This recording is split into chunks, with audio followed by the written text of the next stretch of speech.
And we're live. Good. So thank you everyone for coming. This is the second summer event of React Barcelona.js. And just to be sure, who is new and whose event is the first days of React Barcelona? Not so many newcomers. Yeah, raise your hand. Well, a lot of. Okay, so thanks again for coming. And just a small organization note: if you want to speak on the next meetup, and we highly encourage you to try to do so, because if you even don't have any theme in your head already, just ping us as an organizers and me on GitHub, React Barcelona.js React, or on Twitter, or just on Meetup page. Just contact me anyway. Anyhow, and I will help you to finalize your thoughts, finalize your ideas, and your late experience with React, and we can create an awesome talk for the next meetup.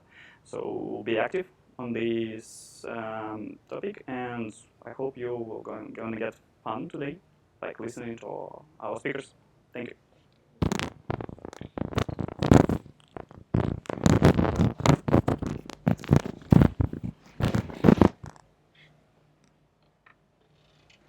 Okay, welcome everyone, and thank you for coming today to this talk. Also, I would like to thank Ilya, Marco, and Dimitri to give me the opportunity to come here as a speaker. I'm Xan Torres, a front-end developer of Adaptive, a consulting agency based in London and in Barcelona too. My partner Nick Taylor was about to do this talk, but unfortunately he could not attend today, so I will speak in his place. So first off, let's start with a question. What is a React application made of? No? Oh, components. Yes. Small or big, complex or simple, a React application is made of components that communicate with each other and which usually rely on state, application variables, or props coming from anywhere. So, what is the problem with that? The problems. Usually, your components rely on a set of props that you think will be used most. But it's difficult to test all these combinations of props. So there's a problem with the lack of user cases. Also, the development can be very slow because every time you want to test a different view of your component, you will have to wait until the full recompilation of your application, which is very slow. Also, it can be a little bit dirty because your application will have variables, will have your components will be inside other components which rely on a state or props or anything, so it can become dirty very easily. So, React Storybook aims to be a solution for these issues. As you can see here, this is a simple GIF taken from the official documentation. And here we have a quote from Aruna Susiripala, the creator of React Storybook. With React Storybook, you can develop and design UI components outside your app in an isolated environment. It will change how you develop your UI components. So what does it mean? Let's take a look at the example. Here we have a React Storybook in action, currently only showing a set of stories for a simple component, a button in this case, and we will show how we can see changes in real time of this component.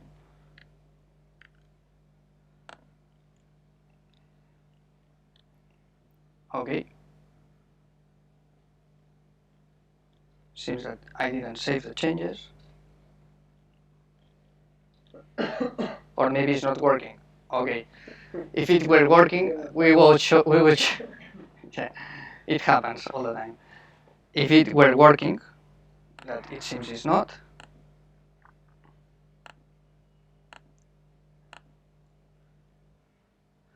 We would see the other stories listed here below with different props assigned to it.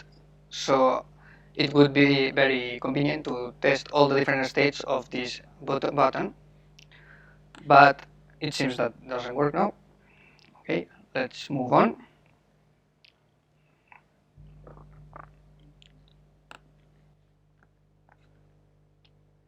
So, what are the key benefits of React Storybook? Well, it gives us some isolation that allows us to develop our components in an isolated way, which means that they won't be affected by other components, stage or app variables. It also gives us prop smoking, which means that we can pass different props based on the story we are showing actually. So we can change between them very easily. So it's very easy to see the component in action in real time. Also, we have an action logger, which allows us to log the input coming from the user, mainly user clicks or keyboard entries or anything that comes from our component. And we don't rely on the console log used by the web tools we are using, the Chrome DevTools or Firefox DevTools or whatever. And also give us the hot reloading feature, which allows us to see changes in real time. We tried to show it, but it wasn't working, unfortunately. I don't know why, but usually it works. Well, but also we have other things like extensions. It's very easy to add extensions to Storybook, so we can add functionalities and functions. I haven't tested because most of the functionality comes out of the box, but there's a lot of extensions and it's easy to extend functionality for React Storybook. Also, it's very customizable because you can add your own configuration of Webpack configuration. So if you have your own loaders or anything, for example, if you are using TypeScript or Less or something that is not the regular configuration of React Storybook, you can add it as well because you can extend the configuration. Also, it runs anywhere, in any browser and in any resolution. It doesn't matter, as well as long as you have a browser that supports HTML5 and JavaScript, it will work fine. And also, you can showcase your components, of course, because it is a static page. You can put it anywhere, so everyone can access and see your components in action and see how they work. So, for example, if you are in a big company with a lot of teams, it is very convenient because UX team or designers or whatever, they can access it and they can check your components at any time. Also, it supports React Native. Well, there's a version of React Storybook called React Native or something like that, which comes out of the box with support for React Native. So if you are an Android or iOS developer, so you will have functionality for Android devices as well and for iOS devices. Well, we'll see how to set up React Storybook. It's really a straightforward process, just 3 steps. At the beginning, you can be afraid of that because it seems that it should be very hard, but it's really easy. To install it, you just go to your project where you have your components and execute a npm install because it's a regular node module. In this case, they are putting Kadira before the name of the module because I think it's because the Storybook module was already taken, so they decided to use a namespace. But apart from that, it's a normal, regular node module install. After that, we have to edit our package.json file at the script sections, and we add our custom script. In this case, we called it Workbench, but we can call it whatever you want. And you can use the port that you like. In that case, 9001. And after that, we have to configure the React Storybook. We just create a Storybook folder in the root of our application with a file inside called config.js. In the config, we just import the configure function from the Storybook module, and then we specify where the module has to look out for our stories. We create a folder in our project, Workbench in this case, and inside of that we will create an index.js file.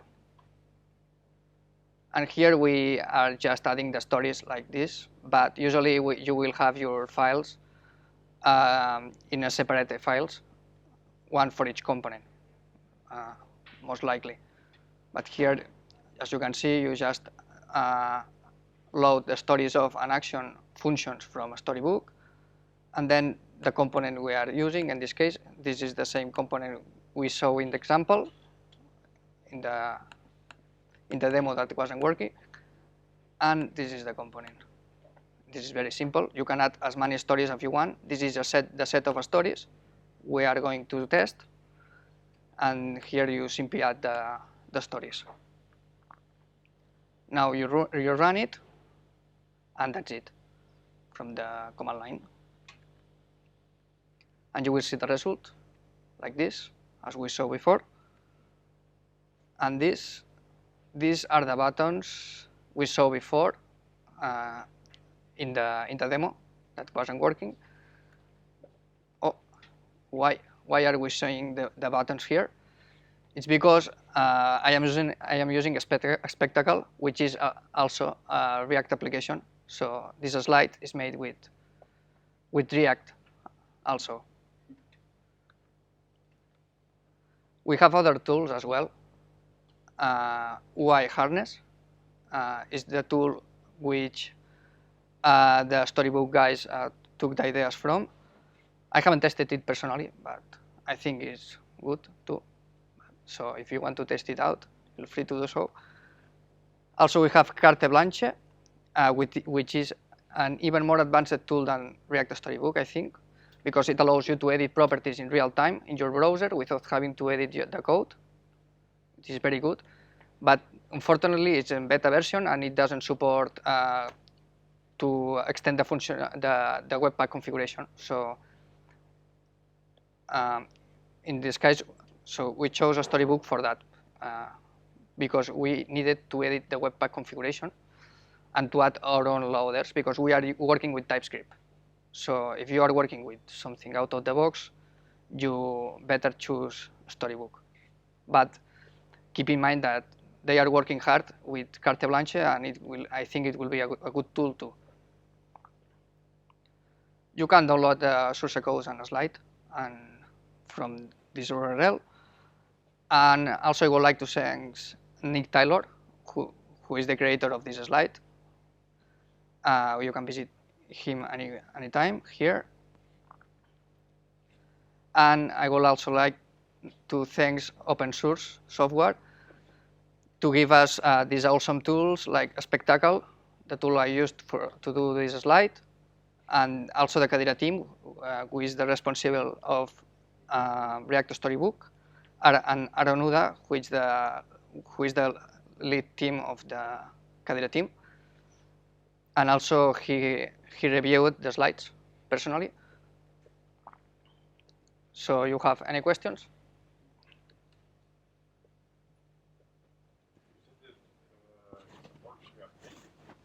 Yeah.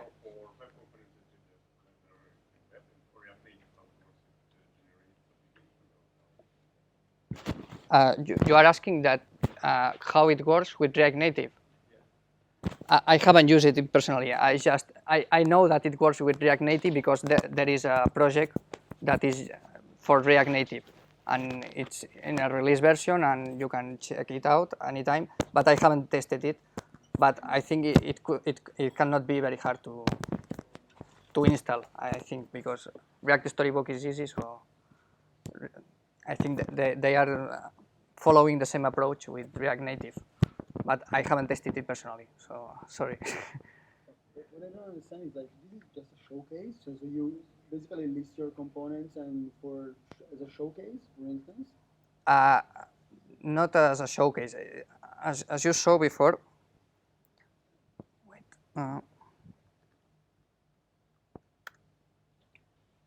So basically, this is what is a storybook about.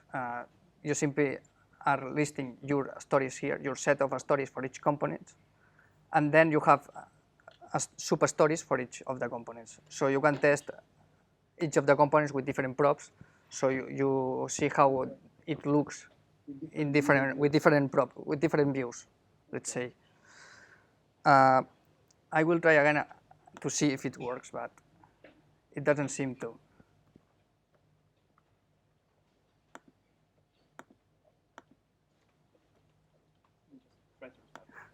It was working before. Room. What? Yeah, it's classic.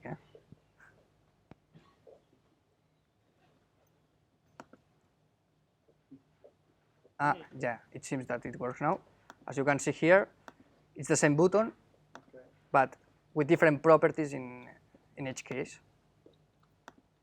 And you can have as many components as you want to. And you can install it in any application you have. So it's not necessary that you put this in an outside application and you put your components there. You can install it in your current application and it will work as is, and in a totally isolated way.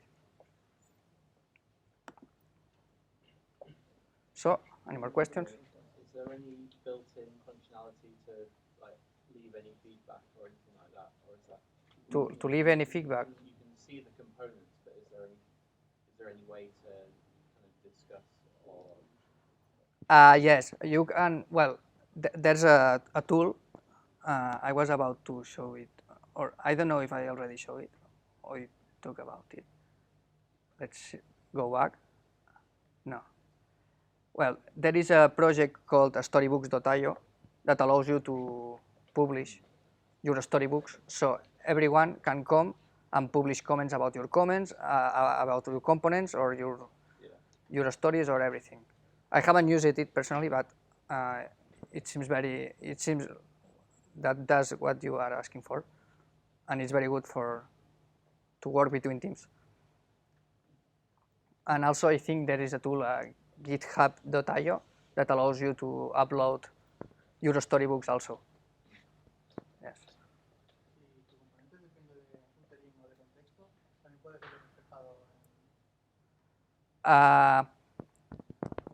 De momento solo lo he probado con propiedades. I only tested it with props, and I think it's meant to test the components with props, with different props, not to work with the states or anything. Even so, Storybook, it's made with Redux, so it has a state container, but I don't know if you can interact with it in some way or add states or anything. I haven't worked with it this way.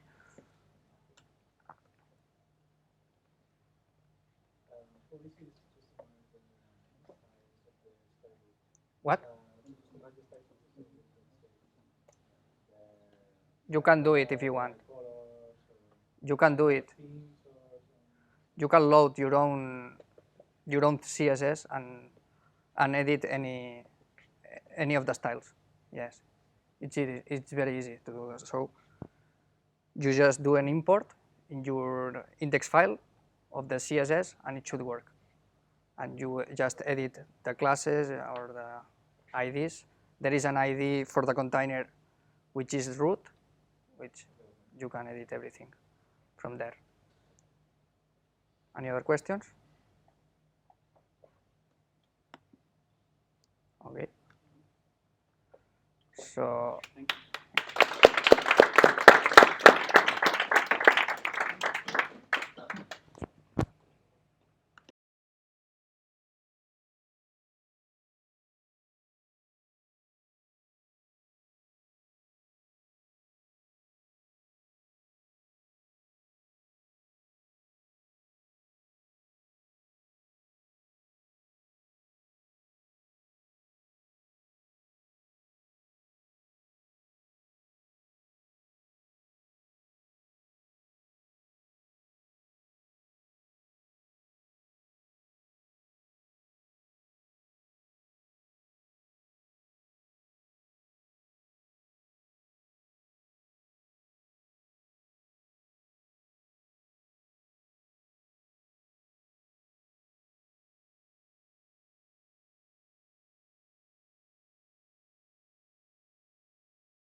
And we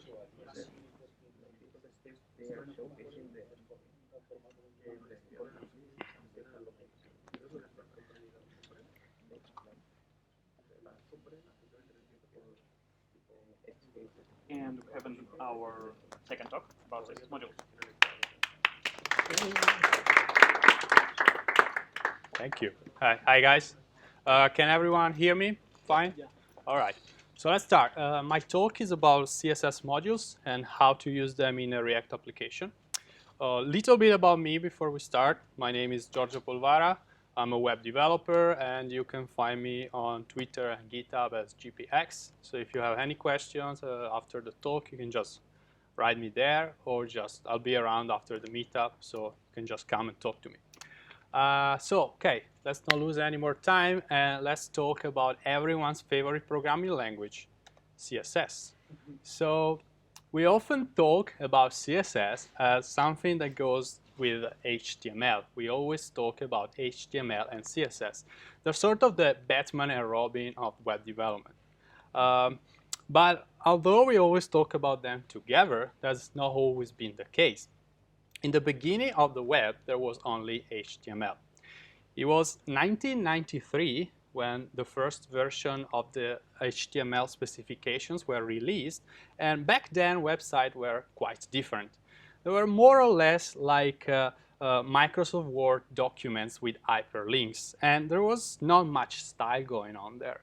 And that was pretty much intentional because the web was, in the beginning, created as a medium to share documents, especially scientific papers. So if you wanted to style your document, you only had few HTML tags to do that, mainly titles and make some text bold and stuff like that. But there was not much going on there. But remember, that was the 90s. And back then, people were really into styling. And so they wanted their web documents to reflect this passion. So there were a few proposals for a language that was able to style web pages. And there are a few languages that try to solve this issue until in 1996 the first version of CSS was released, and little later in 1997 Internet Explorer version 3 implemented a subset of the CSS specification, and from then on we had HTML and CSS as the founding languages of the web. So from the first website that looked more or less like this, we started including colors, images, and we moved from the old text-based design to some more complicated design until we introduced way too much design in our web applications. And we had that dark era that is known as MySpace.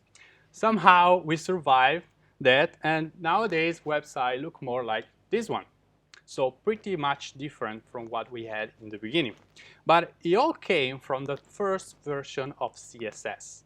And back then, the language was very small. It was a tiny language. And it was certainly not up to the challenge for building the application that we build today. So CSS had to evolve and improve version after version until we had the language that we know today. Despite all these improvements, the language itself still has some issues. It's not a perfect language. So what are some of the problems that we have with the CSS? First of all, the lack of variables. Now, this is not completely true because recently the CSS working group introduced variables inside CSS, and this is the syntax on how to use them. The problem is that most browsers still haven't implemented them. What developers did is not just waiting for browsers to implement these new features. We created workarounds, usually mostly CSS preprocessors. So in this example, we have, for example, SCSS, and this is how in SCSS you would declare a variable. Another problem of CSS is the lack of functions. There's no way to define a function. And that could be very useful because not only your CSS will become more expressive, but you would avoid to repeat a bunch of codes over and over again. And last, vendor prefixes. So for new features, new CSS features, vendor prefixes will no longer be needed. Browser will no longer ship vendor prefixed features. But still today, if we want to use something fairly new like display flex, we still have to use vendor prefixes if we want to support older browsers.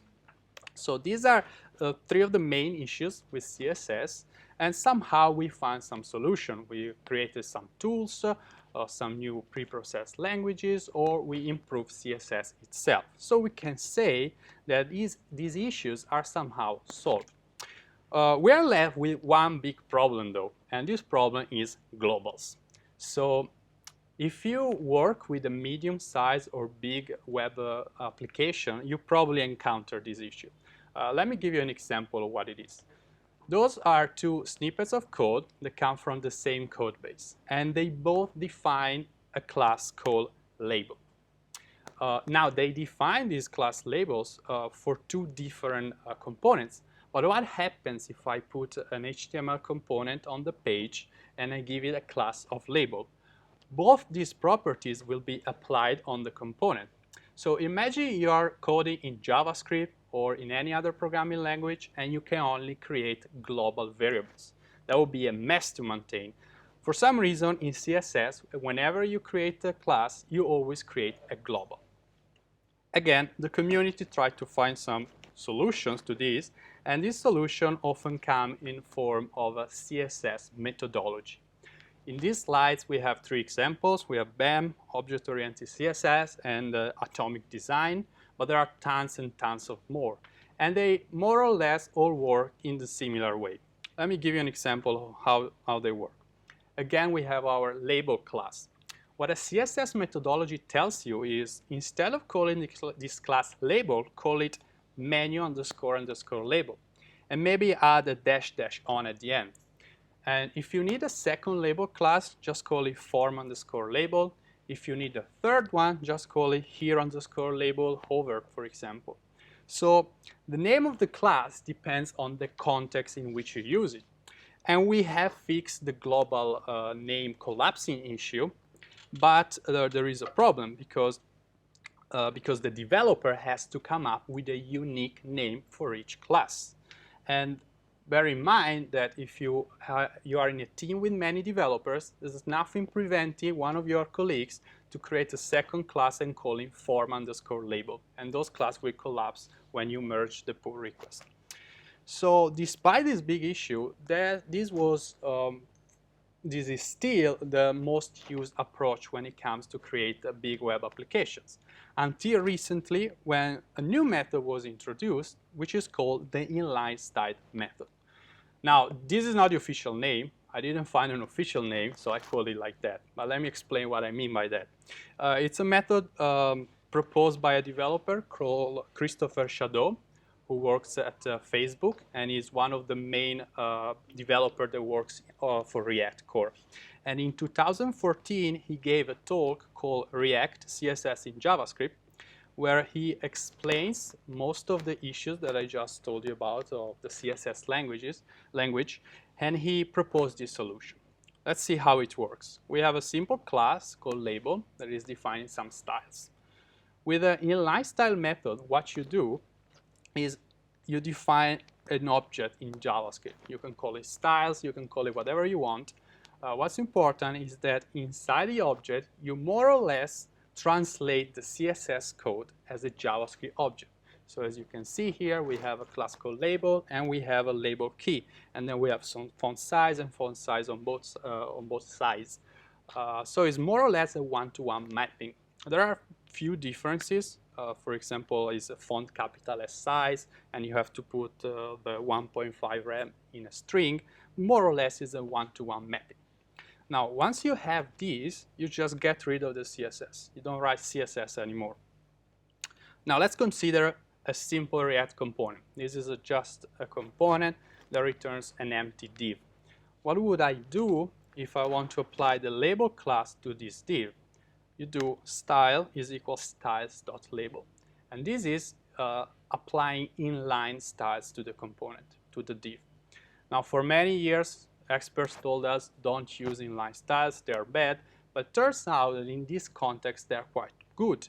Not only you can fix the global name issues because you can namespace all your styles, you can also use JavaScript variables inside of your CSS code, and you can use JavaScript functions and all the JavaScript tools that you know.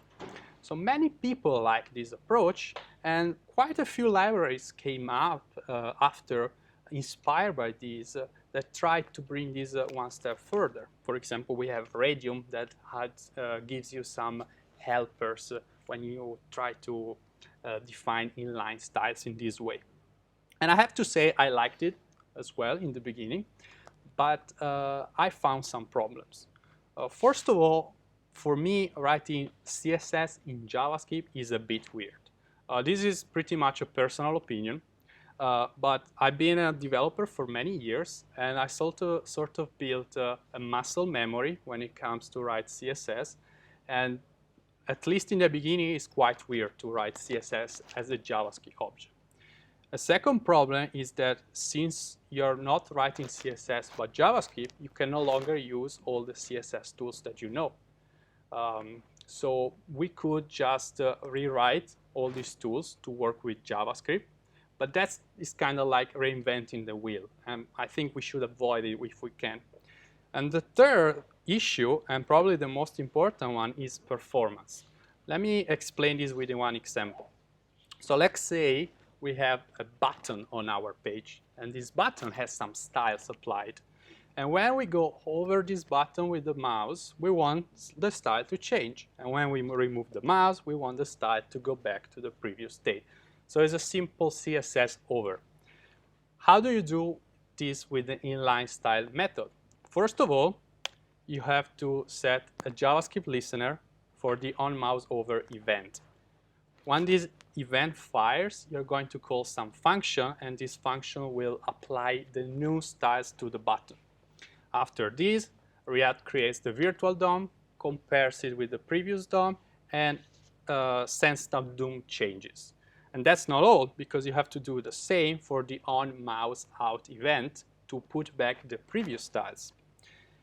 If you have one application with one button, that's not a problem.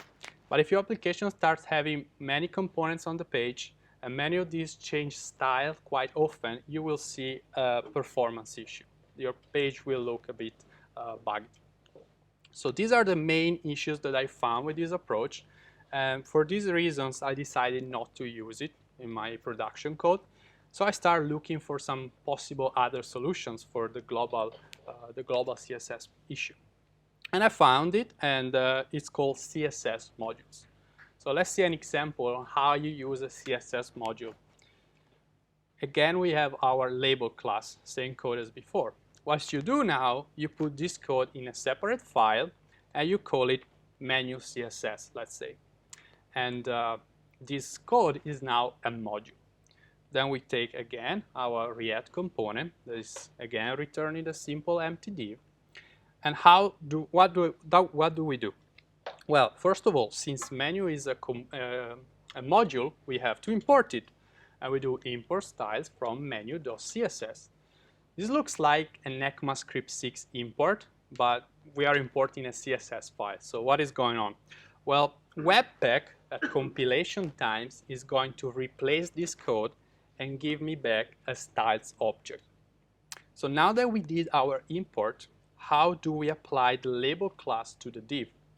We simply do div class name is equal styles.label, and we apply the class. So what does the browser see though? This is again our same component that we just saw. If we run the React application in the browser, we'll see a div with the class of menu_label and some random string. So why is that? Because CSS modules for us replace the name of the class to make it unique. Let's bring it one step further. 3 different classes with the same name. We put all of them in one CSS module, hero, menu, and form. When we run CSS modules on this code, it's going to join the 3 classes together in one bundle file and rename all the class names so that they are unique. So CSS module is basically implementing a CSS methodology, but it's doing that automatically for us, so we don't have to do it. There are other features that you can use with CSS modules. One is called composes. So for example, here we have a class name that is defining some properties, and if we want to reuse those properties in a second class, we just do compose class name. So other class name will have all the properties that you see above, plus the ones that it defines after. And you can also use compose with external files. This is useful because you could define one external module for all your basic styles, like one module for your button styles, and compose it in all your subcomponents that need these styles. To be honest, there are some issues with this compose feature. For example, it doesn't work well with media queries, and you cannot pass parameters when you compose. So usually when I write code, I instead use the Sass mixins, because for me they work better. But it's something that you might want to try. And there is another feature that is quite important, especially if you work with a code base that has some, let's say, old style CSS. So CSS that is not in modules. So you have your legacy application and you want to start using CSS modules. You are not going to rewrite everything overnight. You can use, if you need to interact with external classes that are global, you can just use the global my class, for example. In this case, CSS modules is not going to rename my class. My class will remain my class after the compilation. And the second example is the same with a different syntax. And in this case, the animation name is not going to be changed as well. So quite useful, especially if you if you use a CSS framework that is already defining its own classes. You don't have to modularize your framework. So far we saw just a simple class creation, or we can use a pseudo selector like hover, before, after, all the things you know. We can make more complex selectors, because in the end it all comes down to CSS. We don't have to use CSS if we don't want. We can use Sass, Less. You can use all your CSS tools that you know and you like. If a tool compiles down to CSS, then you can use it with CSS modules. So let's review the 3 issues that I found with the inline style method. CSS in JavaScript is weird. We no longer write JavaScript, we still write CSS, so this is gone. We can use all the CSS tools that you like. My recent project, I've been using Sass, AutoPrefixer, and CSS modules, and it works just fine. And performance issue, we don't have it anymore because we are using the native CSS engine inside the browser. You can still have issues, but they are the normal performance issues that you have in your CSS application. And for those, we have the tools to debug them. And last but not least, we no longer have the globals issue, because CSS modules is renaming the classes for us and making them unique. So it's all great. How do you use it in your next React application? I could talk for 1 hour on how to configure Webpack, all the npm installs that you have to do, and after that, we would look like this. So I'm not gonna do that. What I'm going to do instead is giving you this link to a great blog post by Jack Franklin that he wrote for JavaScript Playground, where he explains how to use CSS modules, how to configure Webpack to use CSS modules in a React application. I'm going to post also the link in the Meetup page, along with a link to my slides, and I will also give you a link to a React boilerplate project that uses CSS modules. So you can try them out and see if they work for you and maybe use them in your next project. So thank you for listening. Thank you to your organizer. And if you have any questions.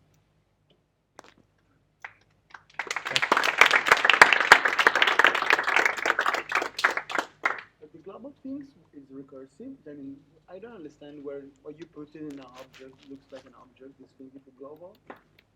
You mean? Yeah, these things, no? The keyframe, like why you put like this? You're assigned to the keyframe in this way, and Yeah. two Okay. have the global variable 2 as well. You know what I mean? Sorry. And Can you? there is a class inside. No, there is something. No. What is this? Okay. So I need to repeat the question for the video. Question is more or less, can you re-explain or clarify how the globals? I have a very big CSS file with a lot of legacy code. Yeah. And I don't want to do like to put global. Yeah. Okay. I want to do like a wrapper and. Okay. So the question is, if I have a bunch of CSS code that I already use, I don't want to put global before every class. Okay. So if you are using, in this case, you have my class and local class. So local class will be renamed to become unique. And my class is probably defined in some other file, and you want it to be global. So that's how you define a single class to be global. If you have many lines of CSS and you want all of them to be global, use the setcon syntax. So you do global, you open the brackets, and everything inside those brackets is going to become global. So depends on what you're gonna, what do you need. Yeah. And there's another thing that I didn't mention here, but it can be useful. If you open a global block, you can use local. Okay. So you can mix them depending on how your code is. Yeah, that's cool. Your goal usually is use as least global as you can, because that's kind of nullify the whole point of CSS modules. But yeah, sometimes you have to. But my question was about like, you have this code and you want to start using this, but you want to start pretty fast. Yeah. You don't have to understand what you can move to local, what you can move to global. So rapid everything. And so in that case, if you have a bunch of code and you need to try it as soon as possible, just put it in a global. Yeah, exactly. Okay. What's the performance like of building a lot of CSS? All right. So question is, what are the performance in building when you compile, let's say? I cannot give you like raw data because I never measure, but when I tried it, like it's known, really known, almost nothing. Actually, sorry, we use live reload and recompile as we write code. Really, we don't see any bottleneck, no nothing. Yeah, when the suffix that it adds to the classes, yes, these are added. When are they added, and do these affect the caching of the CSS on the? Okay. So the question is the suffix that adds to the classes when they are added.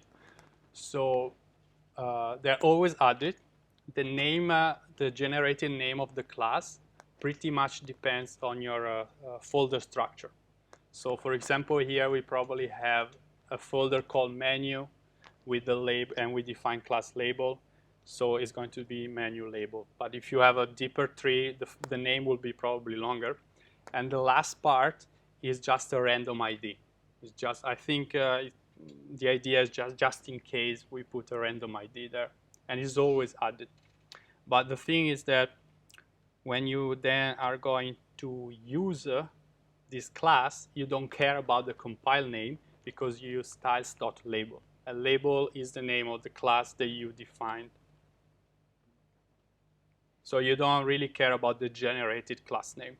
No, I was asking because if I do many deployments a day, and I don't want the users to download new. If they have cached the CSS. Oh yeah. I don't want them to download new CSS every time if I have a large CSS file. Okay, so if you. That's to do with digest. Doesn't have to do with CSS module. Yeah, but I think the question is, if I change one class, it's going to rename all my classes. Yeah. I think they have some optimization, so they try to rename as few classes as possible. If you have two instances of the name class, you put different IDs, or it repeats the ID for all appearances of the class? So if I have different instances of the same class name, if it's put in different IDs, well, like in this example, the 3 classes have the same exact name, and it's put in different prefixes and suffixes. So it's taking care that you have the different. If the class is in the same CSS module, then it's assuming that it's the same class.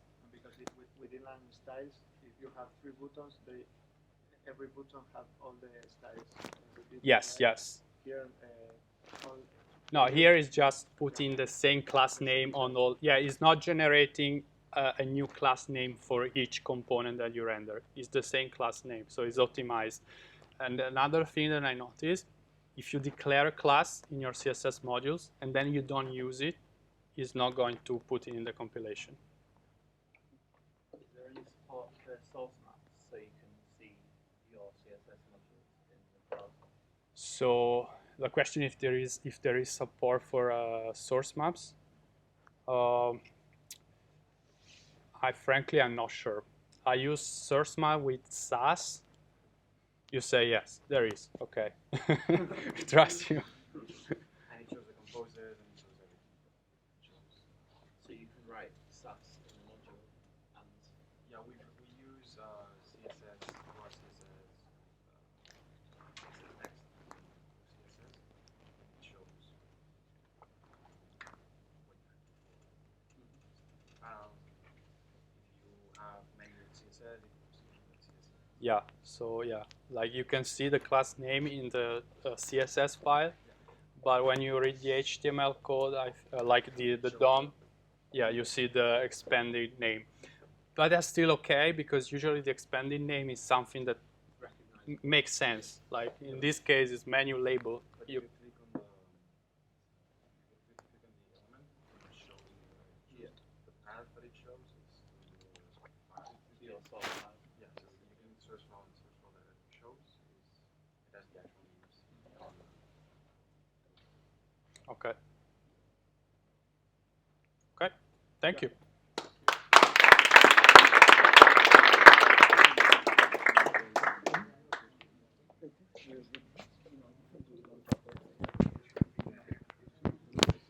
So thanks again, everyone, for coming. But please do not run away, because we still have beers, water, everything in the kitchen, the terrace. So please have a networking session. Good.